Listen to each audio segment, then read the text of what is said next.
My name is Wayne Ward. I'm in my late 30s.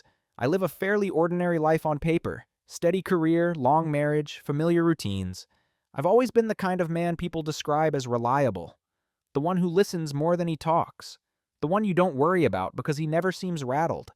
If you met me at a family dinner, you'd probably assume I was quiet because I didn't need much. That assumption has followed me most of my adult life. People often mistake calm for absence, silence for weakness. They think if a man doesn't raise his voice, he must not have one. I've learned not to correct them, not because they're right, but because letting people underestimate you gives you room to see who they really are when they think you're not paying attention. I'm not dramatic by nature.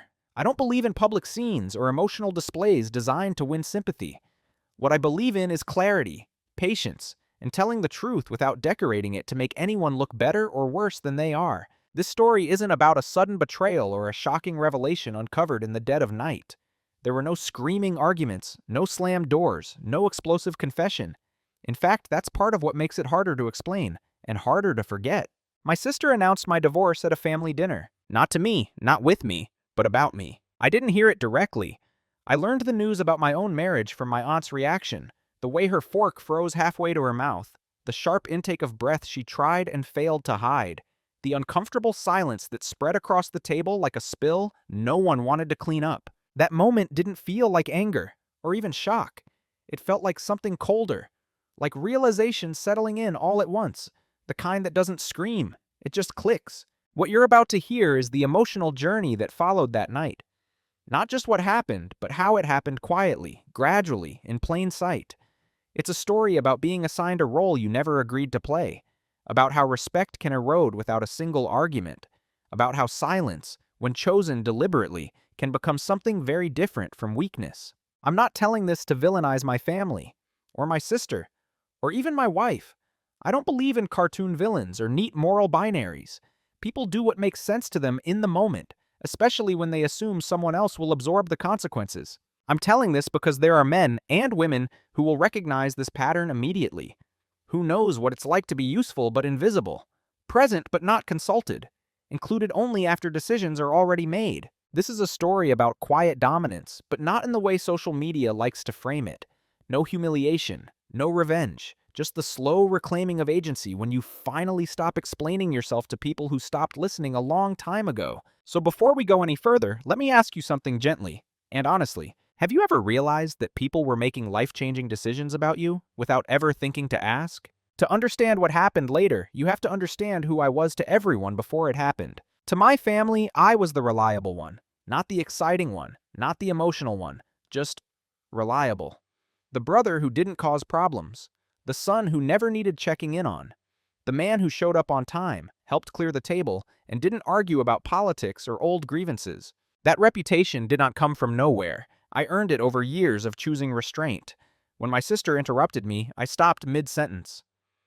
When decisions were made without my input, I told myself it wasn't worth pushing back. When jokes landed at my expense, I smiled thinly and let them pass.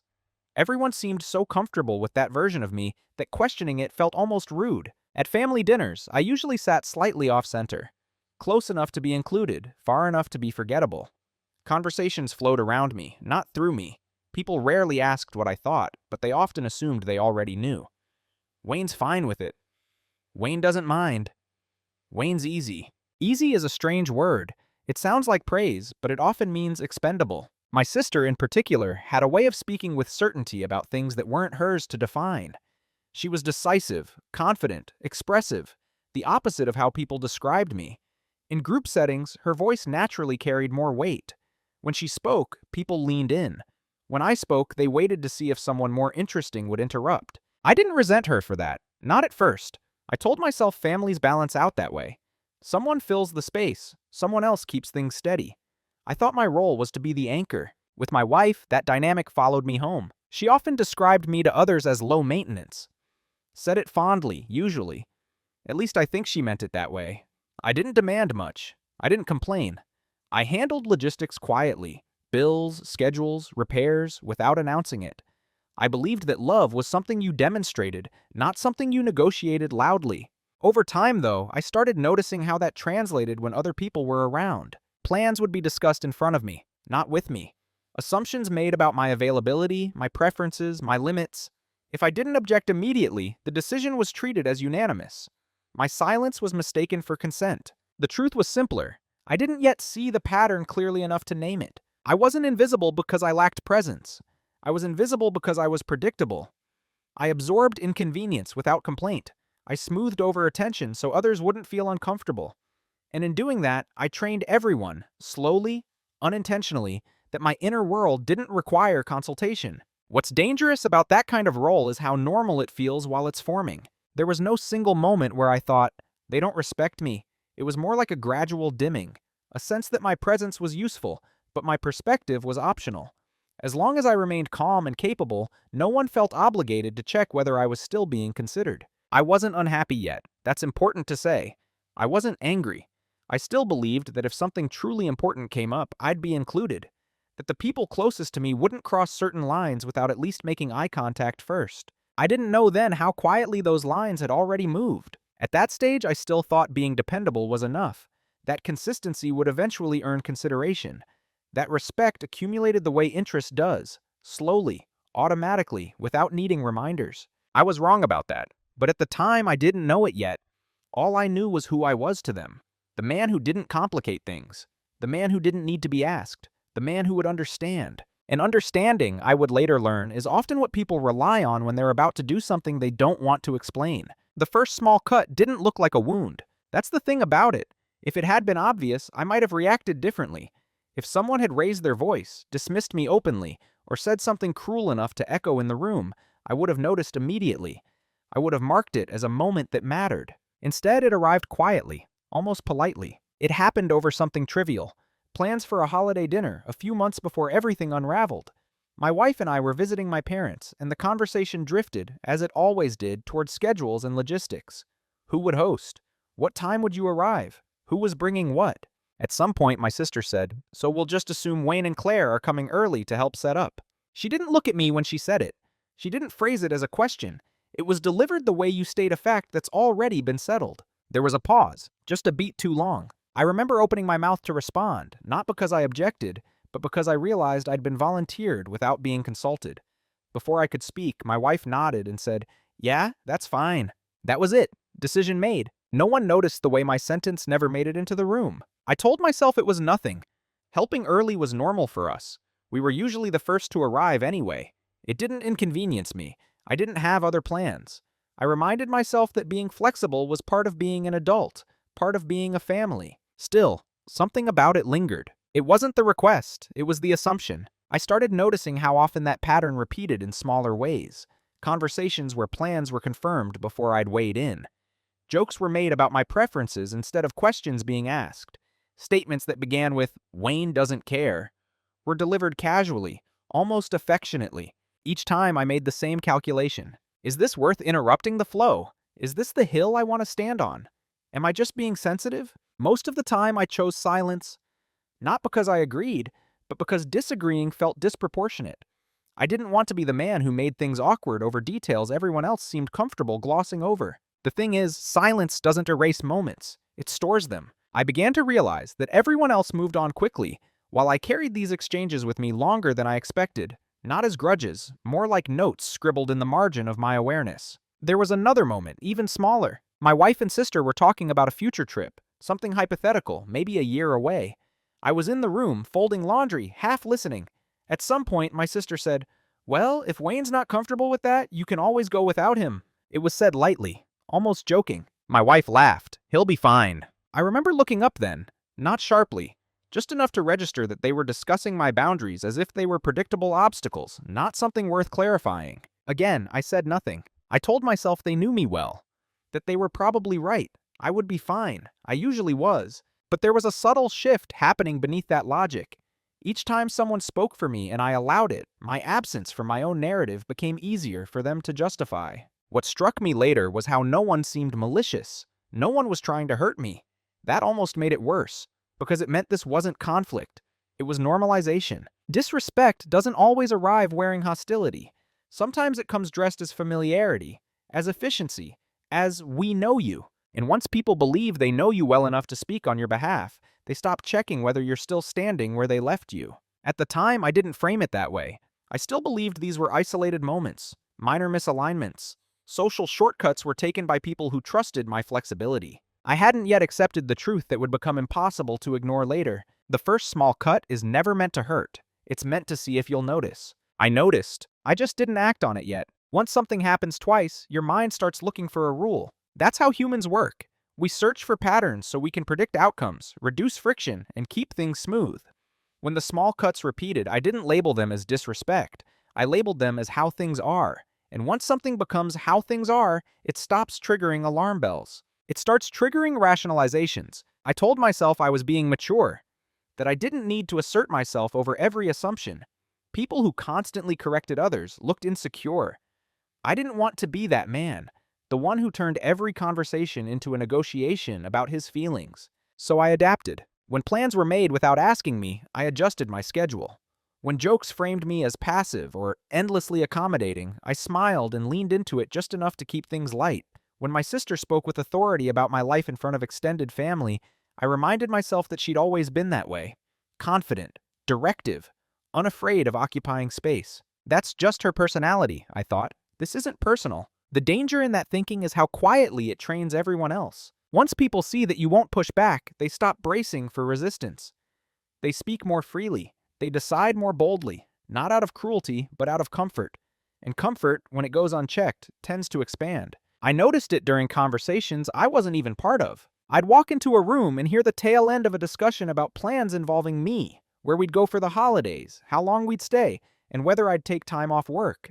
The tone was casual, almost managerial, as if my presence was an asset being allocated. When I asked a clarifying question, the answers came quickly and confidently. "Oh, we figured you'd be okay with it. You're flexible. You don't really mind that stuff." Each response was delivered like reassurance, like they were doing me a favor by removing the burden of decision-making. And I let them. Part of me believed that speaking up would create unnecessary tension, that voicing discomfort over things that didn't really matter would make me seem petty. I had internalized the idea that emotional restraint was a virtue, and that asserting my preferences was a kind of selfishness. Looking back, I can see how flawed that equation was. But at the time, it felt responsible, adult, even kind. With my wife, this dynamic became especially subtle. She began to check in with me less, not out of neglect, but out of assumption. She knew what I liked, what I tolerated, what I'd compromise on. She'd tell friends, "Wayne's easy," the same way someone might describe a reliable appliance, always working, never demanding attention. I don't think she realized how that description shaped the way others treated me, or how it shaped the way she treated me. When decisions about our shared life came up, I was often the last to know, not because they were hidden, but because they were considered settled before they reached me. Conversations happened in my vicinity rather than with my involvement. I told myself that if something truly crossed a line, I'd feel it immediately. The truth is, lines rarely vanish overnight. They erode. And erosion feels slow enough that you convince yourself it's normal. I remember one evening vividly. We were at another family dinner, a familiar setting. My sister was recounting a story about me, something exaggerated, framed for laughs. Everyone chuckled. I noticed the details weren't quite right, that my motivations had been simplified into a caricature. I considered correcting her. I didn't. I thought, it's not worth derailing the mood. I thought they didn't mean anything by it. I thought, this is just how families tease. What I didn't think was, why am I being spoken for again? By staying quiet, I wasn't just avoiding conflict. I was co-signing a version of myself that other people found convenient. And once that version takes hold, correcting it feels disruptive, unnecessary, even rude. So I stayed consistent, predictable, calm. I normalized being overlooked by framing it as maturity. I normalized being spoken for by calling it trust. I normalized being excluded from decisions by telling myself I didn't need control. What I didn't realize was that by normalizing all of that, I was teaching everyone around me a lesson. That my presence didn't require permission. That my consent could be assumed. That my silence meant alignment. By the time I started feeling a faint, persistent discomfort, something like standing slightly off balance, I had already helped build the structure that made it possible. And once a role is established, people rarely question it. They just keep casting you in it. Every group assigns roles. Most of the time, no one announces them. They emerge quietly through repetition, through what's tolerated and what's rewarded. By the time I became aware of mine, it had already solidified. I was the reliable one, the stabilizer, the man who absorbed inconvenience so others didn't have to feel it. I wasn't the decision maker or the emotional center. I was the support beam, essential, but never acknowledged unless something went wrong. What made that role dangerous was how reasonable it looked from the outside. I wasn't ignored entirely. I was included just enough to keep me cooperative. People asked me to help, to fix, to accommodate. They praised my patience, complimented my calm, told me I was easy to be around. But ease is not the same as respect. I began noticing how conversations shifted depending on who was present. When my sister spoke, plans paused. Opinions were weighed. When I spoke, people nodded and moved on. My input was acknowledged, not integrated. At first, I told myself this was just group dynamics, that not everyone needs to be a leader, that my value lay in consistency, not influence. But slowly, I realized something more unsettling. My role wasn't neutral. It was functional. I existed to make things smoother, to reduce friction, to adapt when others didn't want to. And the more reliably I fulfilled that role, the less anyone felt the need to check whether it still worked for me. With my wife, the pattern deepened. She didn't stop caring. That's important to say. There was no sudden coldness, no dramatic shift. What changed was something quieter. Consultation became optional. Decisions about our shared life, social commitments, family obligations, even long-term plans were discussed around me rather than with me. When I asked questions, the answers were reassuring but final. "I already talked to your sister about it. It just made sense this way. I didn't think you'd mind." Those phrases appeared more often, and each time they landed the same way, like a door gently closed before I reached it. I started to understand that my role wasn't just about being dependable, it was about being non-disruptive. My value was tied to my predictability. As long as I stayed calm, accommodating, and emotionally contained, everything else could proceed efficiently. The unspoken expectation was clear. I would adapt. What unsettled me wasn't the expectation itself, but how invisible it was. No one asked me to take on this role. No one checked in to see if I still agreed to it. It was simply assumed, because I had never objected before. There's a particular kind of loneliness that comes from being surrounded by people who rely on you but don't really see you. I felt it most sharply during moments that should have involved me directly. Conversations about our marriage, for example, began to include third parties more than me. Opinions were gathered, interpretations formed, concerns discussed, and somehow I remained peripheral, present but not central. I remember sitting at a table listening to my sister speak confidently about what my wife needed, what I was like, how our dynamic worked. She spoke with authority, as if she were narrating a story she understood better than I did. No one interrupted her. I caught my reflection in a nearby window and realized something uncomfortable. I had been reduced to a known quantity, a character whose reactions were so predictable that they didn't need to be verified. That's when it became clear. My role wasn't just assigned by others, it was reinforced by me. Every time I chose not to clarify, every time I swallowed discomfort to preserve peace, every time I told myself, this isn't worth it, I was helping maintain a system where my agency was optional. And systems like that don't correct themselves. They escalate. They grow bolder. They start making decisions that assume you'll adapt, no matter how big the decision is. At that point, I still believed there were limits, that some lines wouldn't be crossed without my involvement, that certain conversations would automatically include me. I didn't yet understand how thoroughly my role had been internalized by everyone else, or how far people will go when they're confident you won't interrupt them. The shift didn't happen during an argument. There was no raised voice, no accusation, no moment where I stood up and declared that something had gone too far. If anything, it happened on one of the quietest days I can remember. I was alone. It was a weekday evening, unremarkable in every external way. My wife was out to dinner with my sister, I think, or maybe a planning meeting for something family-related. I don't remember exactly. What I remember is the house being still in a way that felt unfamiliar. I sat at the kitchen table with my laptop open, not working, just staring at the screen. I wasn't upset. I wasn't even particularly sad. I felt detached, as if I were observing my own life from a step back, noticing details I'd been too busy to examine before. That's when it occurred to me that I didn't actually know what they were discussing, not just that evening, but lately. There were entire conversations happening without me, decisions forming in rooms I wasn't in, conclusions being reached that involved my life directly, yet somehow bypassed me. And the most unsettling part? No one was hiding it. The exclusion wasn't secretive, it was casual, assumed, as if my presence was optional unless logistical input was required. I thought back to the recent weeks, the comments, the plans, the way people spoke about me instead of to me. The way my wife answered questions on my behalf. The way my sister framed narratives included me as a supporting character rather than a participant. For the first time, I allowed myself to ask a question I'd been avoiding. What happens if I stop absorbing this? Not dramatically, not with confrontation, just what happens if I stop smoothing things over automatically? The thought didn't feel rebellious, it felt clarifying. I realized something then that I hadn't been ready to admit before. My silence was no longer neutral. It was actively shaping outcomes. By staying quiet, I wasn't preserving harmony. I was surrendering authorship. That realization landed heavily. I wasn't angry at my wife. I wasn't furious with my sister. I felt something closer to disappointment, but even that wasn't the core of it. The deeper emotion was recognition. A sudden, steady awareness that the life I was living was being edited by committee and I wasn't on it. I looked around the kitchen. The routines I maintained, the responsibilities I handled without comment. Bills paid on time, schedules coordinated, problems solved quietly. I saw how useful I was, and I saw how easily usefulness had replaced partnership. That was the moment something shifted internally, not outwardly. I didn't send a message. I didn't demand inclusion. I didn't rehearse a speech. I simply stopped assuming that being patient would eventually earn me a seat at the table. Instead, I decided to watch, to listen more closely, to respond less automatically, to treat my silence as a choice rather than a default. I didn't frame it as a strategy at the time. It felt more like reclaiming my own perspective, like stepping out of a current I'd been drifting in without noticing. When my wife came home later that night, I asked how dinner went.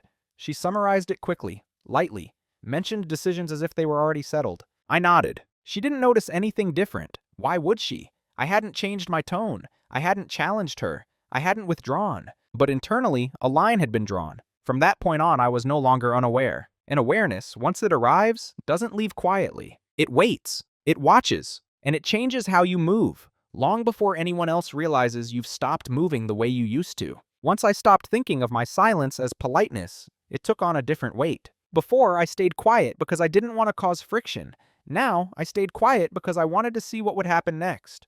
There's a difference between silence that avoids conflict and silence that gathers information. Outwardly, nothing changed. I still showed up, still nodded during conversations, still fulfilled expectations without resistance. If anything, I became easier to underestimate because people assumed they understood me completely. Internally, though, I was paying closer attention than ever. I noticed who spoke for me and how often.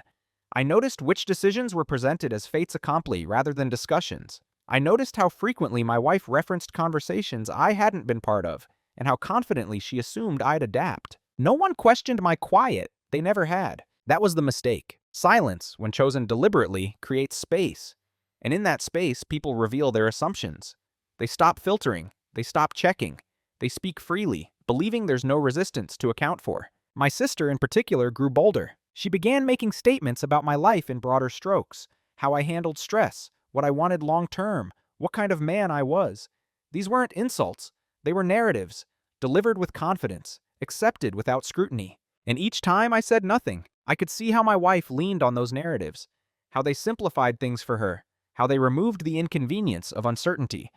If someone else could define me reliably, she didn't need to ask. What struck me most was how my silence was interpreted, not as a withdrawal, not as thoughtfulness, but as an agreement. People filled the gaps themselves. They always do. When plans were discussed without me, no one circled back.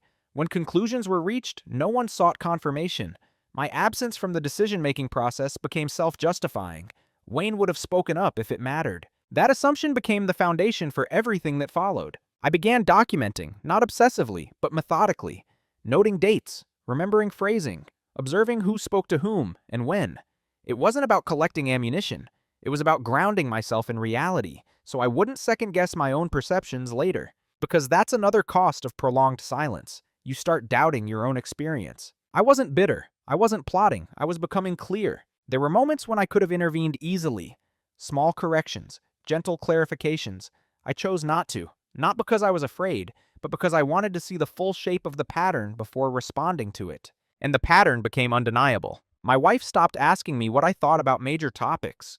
Instead, she updated me on decisions. My sister began framing outcomes as collective agreements, even when I hadn't been consulted. The extended family deferred to her version of events without question. All of it rested on a single assumption, that I would adapt. Silence, in their minds, was proof of consent. What they didn't realize was whether the consent given unconsciously can be withdrawn consciously. And when that happens, it doesn't announce itself. It simply stops participating. By the time anyone noticed something was different, it wouldn't be because I raised my voice or made demands. It would be because the system they'd built, one that relied on my automatic compliance, would quietly stop working. And systems that stop working tend to expose everything that was hidden beneath their smooth surface. While everyone else continued as if nothing had changed, something subtle but decisive was happening beneath the surface. Preparation, not the dramatic kind. No secret meetings, no late-night scheming, just quiet alignment of facts, of options, of reality. The kind of preparation you do when you stop reacting and start orienting yourself toward truth. What they never noticed was that my silence had gained direction. I began paying attention to logistics I'd previously handled on autopilot. Financial accounts, shared responsibilities, patterns in communication. I noticed who initiated conversations about our future and who didn't. I noticed how often decisions were framed as already resolved before I was informed. I didn't confront any of it. I didn't need to. Instead, I started documenting my own life more carefully. Dates, conversations, decisions I hadn't been part of. Phrases that kept repeating. We already decided, it just made sense. I didn't think you'd mind. When you see them written down, stripped of tone and context, they lose their innocence. They become evidence of a pattern. I also started listening differently, not just to words, but to what was absent. Questions that were no longer asked. Curiosity that had evaporated. The quiet confidence with which other people described my internal world. It was unsettling, but clarifying. At work, this kind of observation was familiar to me. You don't intervene in a failing process until you understand where it breaks. You watch inputs and outputs. You map dependencies. You note where assumptions replace verification. I applied the same discipline at home. What I learned was simple and difficult at the same time. My marriage had slowly shifted from a partnership into a structure where my role was functional, not consultative. I was still necessary, but no longer central, and my family had adapted accordingly. I began preparing emotionally, too. That part was quieter, harder to explain. I stopped expecting to be understood automatically. I stopped assuming goodwill would translate into consideration. I adjusted my internal expectations so I wouldn't be shocked later. That wasn't pessimism, it was realism. I also started asking myself hard questions, privately, honestly. If nothing changed, could I live this way indefinitely? If I spoke up now, would it be heard or dismissed as an inconvenience? If I waited, what exactly was I waiting for? Those questions didn't demand immediate answers. They simply stayed with me, steady and unresolved. What no one noticed was that I stopped volunteering emotional labor. I still helped, still participated, but I no longer fill in gaps automatically. I let silences linger. I allowed others to carry the discomfort of uncertainty that I used to absorb. And interestingly, no one commented on it, because they didn't yet feel the effects. From the outside, everything looked the same. Same routines, same tone, same calm wane. If anything, people seemed more comfortable, relieved even, by my continued compliance. They mistook restraint for stasis. What they didn't realize was that clarity had replaced confusion, that I was no longer trying to preserve an image of harmony at the expense of my own agency. Preparation, in moments like this, isn't about sharpening a blade. It's about steadying your footing. By the end of that period, weeks, maybe months, I knew something important. Whatever came next, I would not be blindsided. I would not be confused. I would not doubt what I had seen or heard. Because when you stop rushing to explain yourself to others, you finally have time to understand your own position clearly. And once you understand that, the next step stops being emotional. It becomes inevitable. The reveal didn't come with a rush of adrenaline. There was no moment where I leaned back in my chair and felt triumphant, no sense of victory or vindication.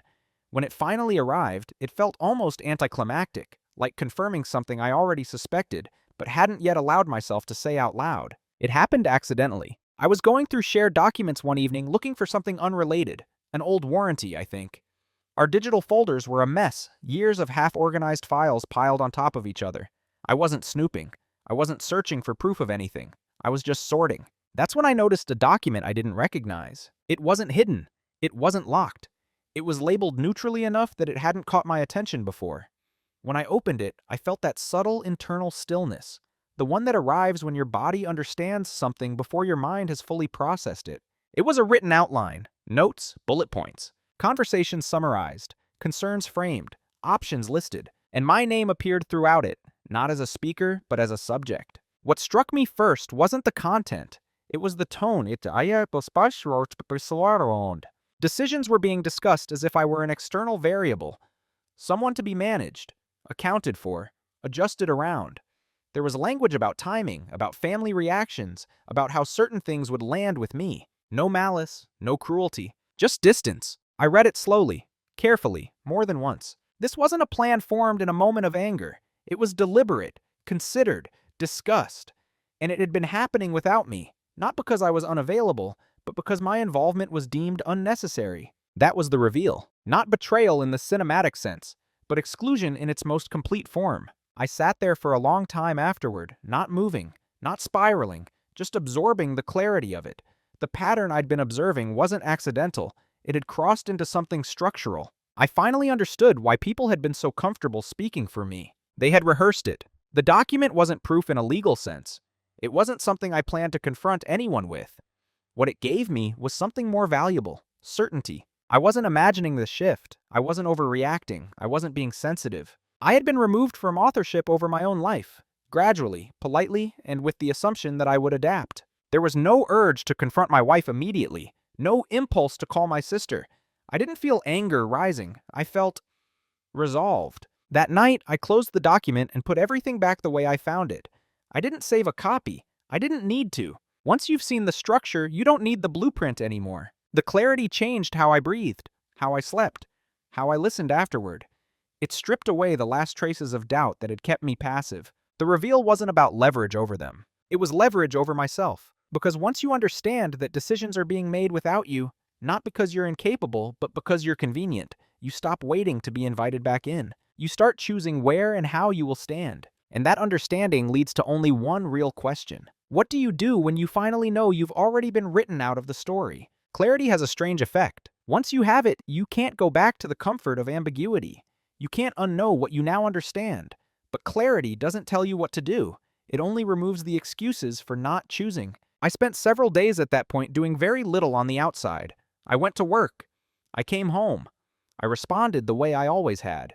Anyone watching me would have seen the same Wayne they were used to. Inside, though, I was standing at a crossroads. There were options, more than I'd admitted before. I could confront everything directly, lay out what I'd seen, what I felt, demand inclusion, renegotiate boundaries. That path appealed to the part of me that wanted immediate resolution, but I knew myself well enough to understand how that would unfold. I would be calm, measured, reasonable, and the system around me would interpret that calm as flexibility, as something to be managed, not honored. I could continue as I was, absorb the discomfort, maintain the appearance of peace, let decisions keep happening without me, telling myself that this was the price of stability. That option was familiar, comfortable in its own quiet way, and deeply corrosive. There was also the option of withdrawing emotionally without explaining why, becoming distant, detached, letting resentment grow in silence. I'd seen that path play out in others. It never ended well.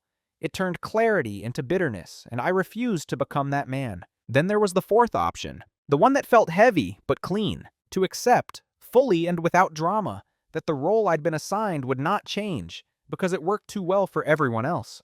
And instead of trying to correct the system from inside it, I would step out of it entirely. That option didn't feel like punishment. It felt like alignment. If I were no longer being consulted as a partner, then continuing to perform as one was a kind of self-erasure. Staying under those terms would mean agreeing to live inside someone else's narrative indefinitely. I didn't make the decision impulsively. I tested it in my mind from every angle. I imagined the conversations, the reactions, the fallout. I asked myself whether I was acting out of wounded pride or grounded self-respect. What settled it was this realization. I wasn't choosing to leave because of what they had done.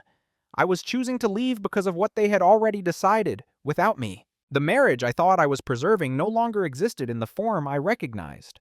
What remained was a structure that required my silence to function, and I was no longer willing to supply it. That decision didn't come with relief. It came with gravity, with a sense of finality that felt almost ceremonial. Once made, it didn't fluctuate. It didn't need reinforcement. I didn't announce it. I didn't share it. I simply acknowledged it privately and began acting accordingly. From that point on, everything I did had a different orientation. Not toward fixing things, not toward confrontation, but toward separation, with dignity, legality, and as little collateral damage as possible. The decision point wasn't loud. It didn't feel heroic. It felt adult. And once crossed, there was no going back. Not because I was angry, but because I finally understood the cost of staying. Once the decision was made, speed stopped mattering. Precision did. I didn't rush. Rushing would have been emotional. Rushing would have announced something was wrong. The entire structure around me depended on the assumption that I was steady, predictable, and unbothered. I let that assumption remain intact. Moving in silence isn't about secrecy. It's about alignment, making sure your actions match your reality before you explain it to anyone else. The first things I addressed were practical. I reviewed finances carefully, not to hide anything, not to take advantage, just to understand. Shared accounts, individual accounts, recurring expenses, long-term obligations. I wanted a complete, unemotional picture of the life we had built together. Clarity removes panic. I scheduled consultations quietly, during lunch breaks, between meetings, not with the intention of escalating, but to understand my position and my options. I asked precise questions. I listened more than I spoke. I left each conversation with a clearer sense of what orderly separation would look like if it came to that. At home, nothing appeared different. I still showed up to dinners, still engaged politely with my family, still responded to my wife's updates about plans that had already been decided.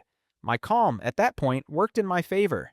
No one felt the need to monitor me. No one suspected I was preparing for anything beyond the usual routines. What changed was invisible. I stopped internalizing decisions that weren't mine. I stopped rearranging my priorities automatically. When things conflicted, I noted it, without protesting, without correcting. Documentation continued, quietly, consistently. The silence created a kind of informational asymmetry. Others assumed stability because they had always seen it. I understood the structure because I had stepped back far enough to see its outlines. There's a strange peace that comes with that. Not happiness, not excitement, peace. I also began to emotionally detach from outcomes I couldn't control. I didn't argue my case in my head anymore. I didn't rehearse conversations that hadn't happened. I focused on what was mine to manage, and let everything else unfold as it would. From the outside, I was still the same Wayne. From the inside, I was no longer invested in being understood by people who had already decided who I was. That difference matters. When you stop trying to be seen, you start seeing more clearly. By the time the groundwork was laid, there was no urgency left, no sense of a countdown. I wasn't waiting for the right moment to speak. I was simply ensuring that when the moment arrived, it wouldn't destabilize me. And that's the part people misunderstand about quiet action. It's not avoidance, it's containment. When the consequences finally began to surface, they wouldn't do so because I caused a scene or demanded attention. They would surface because a system that relied on my automatic participation would discover, too late, that I had already stepped out of it. The consequences didn't arrive all at once. They never do when you move quietly. They began in confusion. Small moments where things didn't work the way they were supposed to. Plans that felt slightly off. Conversations that stalled unexpectedly. The system, so smooth when I was absorbing the weight, started encountering resistance it couldn't explain. At first, it showed up as irritation. My wife noticed I wasn't adjusting my schedule the way I used to. When plans conflicted, I didn't scramble to accommodate. I simply stated what I could do, and what I couldn't, without apology. No explanations, no emotional framing. She seemed surprised by that. Not upset, just recalibrating. My sister noticed it next. Requests that would have once been met with immediate agreement now received neutral responses. "I'll think about it." "That doesn't work for me." Delivered calmly, casually, as if those words had always been available to me. Because they had been. The difference was that I was using them. What fascinated me was how quickly the discomfort spread, without anyone naming it directly. People sensed something was different, but they couldn't point to a single incident to explain it. There was no argument to reference, no wrongdoing to confront, just friction. And friction unsettles people who are used to smooth compliance. I could see it in the way conversations circled around me more carefully, in the sudden questions that felt oddly delayed. "Are you okay? Is something going on?" They were asked lightly, almost jokingly, as if the answer was expected to be no. I said I was fine, and I was. What they were feeling wasn't my withdrawal. It was the absence of my automatic participation, the absence of the emotional labor I'd been providing invisibly for years. Things took longer now. Decisions stalled. Minor conflicts surfaced that I would have previously absorbed or resolved quietly. Without me smoothing the edges, people had to deal with the friction themselves. That's when unease turned into concern. My wife began double-checking plans with me. Not fully, not yet, but more than before. My sister hesitated occasionally before speaking for me as if testing whether the old script still applied. It didn't. What struck me was how none of this prompted immediate reflection on their part. Instead, the discomfort was treated as a temporary anomaly, something to be managed, not examined. They assumed I'd return to baseline. I didn't correct that assumption, because by then, I understood something important. People don't miss your presence first. They miss your function. And when that function disappears, the loss is felt long before it's understood. The consequences were beginning, but not in a way that allowed anyone to stop them. Not anymore. By the time the concern turned into panic, the window for fixing anything had already closed. Not because I was unreachable, but because the version of me they needed, the endlessly adaptable one, no longer existed. At first, the tone shifted subtly. Conversations became softer. Invitations came with qualifiers. Only if you're up for it. No pressure. These weren't acts of respect yet. They were diagnostic probes, attempts to locate the old equilibrium. My wife tried next. She asked questions that sounded open-ended but weren't. You've been a little distant lately. Did I do something? You know you can talk to me. I listened. I didn't interrupt. And when she finished, I didn't rush to reassure her.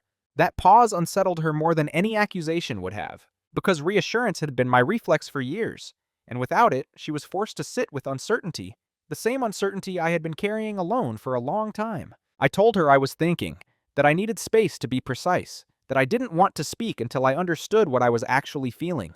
Those words landed harder than anger would have. Precision removes negotiation. My sister reacted differently. She moved straight to urgency. She called more often, framed conversations as a concern, suggested group dinners, tried to reestablish the familiar rhythm where things could be smoothed over socially, indirectly, without naming the real issue. What she didn't do was ask a direct question, because asking directly would have meant acknowledging that something had been decided without me, and that acknowledgement carried risk. Instead, there were appeals to history, to family, to how things used to work, subtle reminders of my role, how much easier everything was when I didn't complicate things. That's when I knew it was too late. Not because reconciliation was impossible, but because the terms being offered required my silence as payment. I wasn't angry. I wasn't closed off.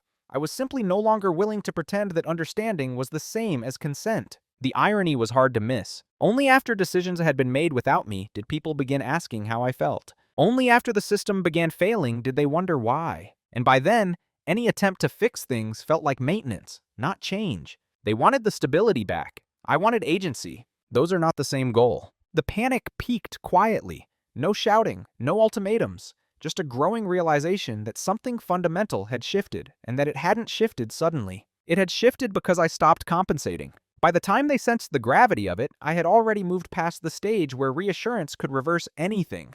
I wasn't punishing them. I wasn't withholding out of spite. I was done negotiating my place in my own life. And when that happens, explanations stop being bridges. They become boundaries. The confrontation, when it finally happened, didn't resemble what most people imagine. There was no raised voice, no listing of grievances, no dramatic reveal meant to shock anyone into understanding. It took place in the most ordinary setting possible. Our living room, early evening, the light already fading. My wife sat across from me, tense but composed. She had prepared for this, I could tell. Not with arguments, but with expectations. I was supposed to explain myself in a way that made everything negotiable again. I didn't. I spoke slowly, carefully, not because I was choosing words to soften the impact, but because I wanted each one to be accurate. I told her that I had realized I was no longer being consulted about decisions that shaped my life, that I had become someone people planned around instead of with, that my silence had been mistaken for agreement, and that I had allowed that misunderstanding to persist longer than I should have. She tried to interrupt me once, gently. I held up a hand, not defensively, just enough to finish the thought. I didn't accuse her of malice. I didn't bring up documents or timelines. I didn't mention my sister by name. I kept it narrow and precise. I'm not angry, I said, but I'm also not willing to continue in a structure where my role is assumed rather than chosen. That sentence changed the room, because it wasn't emotional. It wasn't something she could counter with reassurance or explanations. It described a condition, not a complaint. She responded the way people often do when confronted calmly, with confusion first, then regret. She said she hadn't realized, that she thought she was being efficient, that she believed I trusted her. I told her I did, and that trust doesn't replace consent. We sat in silence for a moment after that. There was no argument left to have. Just two people acknowledging that the marriage we thought we were in wasn't being experienced the same way by both of us. When my sister later tried to insert herself into the conversation to help clarify things, I didn't engage. I told her, calmly, that this wasn't something to be mediated, that it involved decisions made about me without me, and that I wouldn't be discussing it as a group matter. That boundary held. What struck me most during those conversations was how quickly the emotional temperature dropped once I stopped explaining myself. There was nothing to push against. No leverage gained by escalating. The absence of heat removed the familiar scripts. Confrontation without heat doesn't satisfy anyone's expectations. It doesn't punish. It doesn't entertain. It doesn't invite negotiation. It simply states reality and lets others adjust, or not. By the end of it, nothing was resolved in the traditional sense. No promises were made, no timelines discussed. But something important had happened. I had finally spoken from a position of alignment, not reaction. And once you do that, you don't need to repeat yourself. I didn't emerge from this as a different man. I emerged as a more accurate one. There's a myth that moments like these transform you overnight, that clarity arrives like a switch being flipped. In reality, what changed was quieter. I stopped performing a version of myself that made other people comfortable at my expense. That's it. I'm still calm, still measured, still someone who values restraint over spectacle. But my calm no longer comes from suppression. It comes from coherence, my actions matching my internal reality. I don't explain myself as much anymore. Not because I'm closed off, but because I've learned that explanations are often invitations for others to renegotiate your boundaries. I state things now, simply, without padding. What can I do? What I won't do? What I'm willing to discuss, and what I'm not. Some people adjusted, others didn't. That outcome no longer feels like something I need to manage. My relationship with my family changed, not dramatically, not with explosions, just with distance where distance was necessary. I no longer play the role of buffer or translator. I let conversations land where they land. With my wife, the truth settled slowly. Not all realizations come with closure. Some come with acceptance. We both understood eventually that something essential had been eroded, not in a single act, but in a pattern neither of us fully challenged until it was too late. There's no bitterness in that understanding, just responsibility. I've learned that being easy is not a virtue if it costs you authorship over your own life.